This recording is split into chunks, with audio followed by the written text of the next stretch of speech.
Hi guys, magandang araw po sa inyong lahat. Ito naman pong kaibigan nyo si Jake. Sa video natin ngayon, Mayor Baste Duterte binanatan si President Bongbong Marcos. Before tayo guys magsimula, magpapasalamat muna po ako sa mga viewers, silent viewers at supporters ng channel ko. Maraming salamat po sa inyong walang sawang panonood at suporta. Kung bago lang kayo sa channel ko at gusto nyo yung video na ito, paki-like lang po, share, and huwag kalimutang mag-subscribe. May nanood akong video sa YouTube kahapon na 88 Davao anniversary ng City of Davao.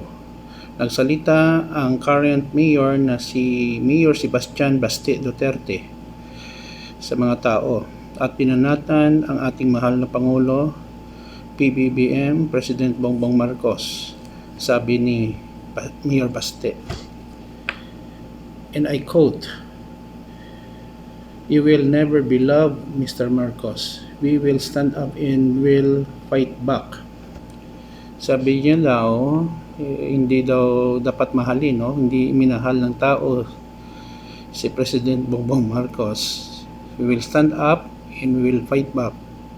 Lalaban sila pabalik.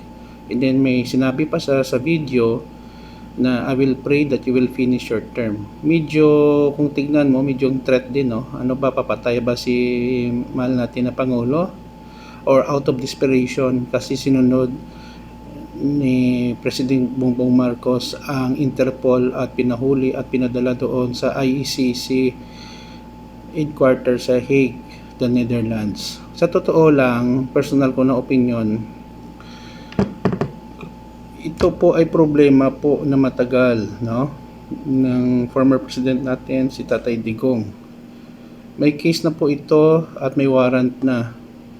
Way back 2017 na hindi pa presidente si mahal natin si Pangulong Bongbong Marcos. Ngayon lang lumabas ang warrant of arrest.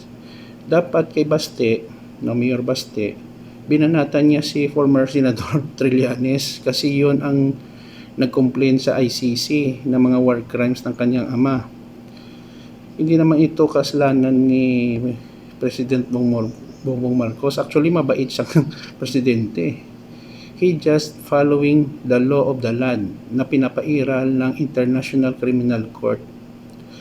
Sa bagay, may option siya na hindi niya sundin, pero ang mangyayari, what if we need the help of Interpol at ang Interpol naman ang hindi tumulong sa atin kasi hindi natin sinunod ang kanilang request.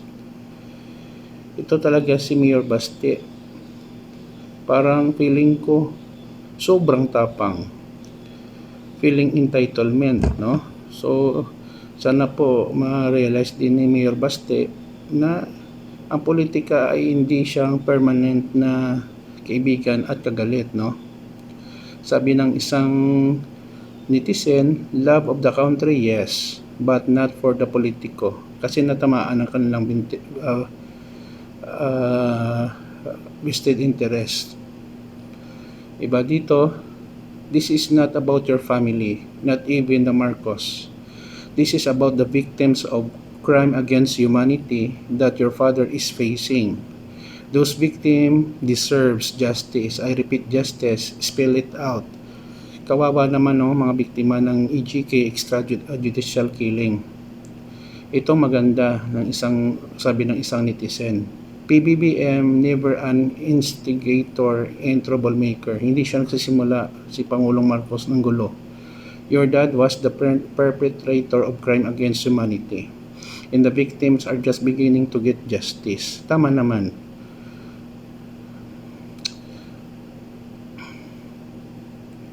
Ito, medyo tawa ako. We need to file a case against Duterte for obstruction of justice.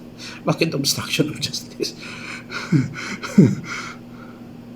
Hindi naman si Mayor Baste nag-obstruct ng justice. Nilalabas niya lang ang kanyang saloobin sa kanyang ama at saka sa pamilya Marcos, no? Kay President Marcos. This family is the reason why this country is not moving forward. Okay, ito maganda. Relax, he just given due process which he denied to the victims of EJK. of his bloody war on drugs. If proven innocent, he will be freed, or the case against him will be dismissed. Tama naman. Let's see if he can defend himself just like he did in the Quadcom hearing. Good luck to your dad. Tama naman.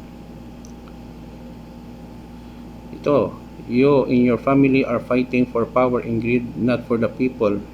Personal interest. Your father deserved to be incarcerated. No one is above God and above the law.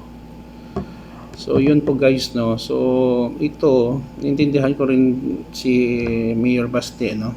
Kasi nakulong ang kanyang ama. But the thing is, wag sanang sisihin ng ating Pangulo. Ang Pangulo natin ay gumagawa lang ng kanyang trabaho.